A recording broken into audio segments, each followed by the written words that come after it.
ለምንድን ቁርአን ውስጥ አንድ ነብይ ነው በጣም ማለት ሀብታም ነው የሚል ጥቅስ የለም ግን በጣም ስልጣን እንደነበረው የሚያሳየን ሱሌማን ነው አለይሂ ሰላም ግን በጣም ስልጣን እንደነበረው የሚያሳየን ሱሌማን ነው አለይሂ ሰላም የሚገርም ነገር ነው መነግራቸው አሁን والله እስካሁን ካልሰማችሁኝ ያዳምጡኝ ስለ ሱሌማን አንድ ነገር ነግራችሁ ወደ ሱረቱል ፉርቃን መጣለ ሱሌማን وحشر لسليمان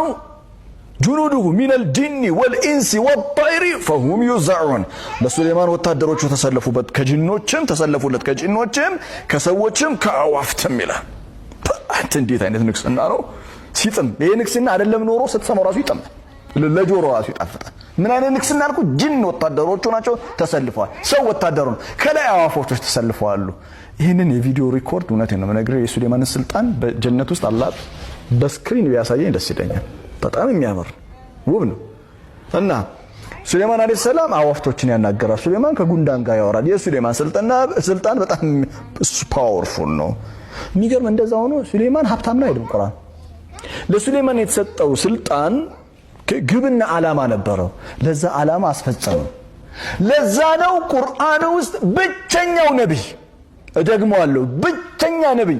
ሞተ ተብሎ የተጻፈለት ለሱሌማን ብቻ ነው والله كنت تساءلت نفسي منذ زمن ረጅም ጊዜ ሆነኛ ሱረቱ ሰብእን ሳነበው ሁሌ ጠይቃለሁ ነፍሴን ሞተ ተብሎ የተጻፈለት ለሱሌማን ብቻ ነው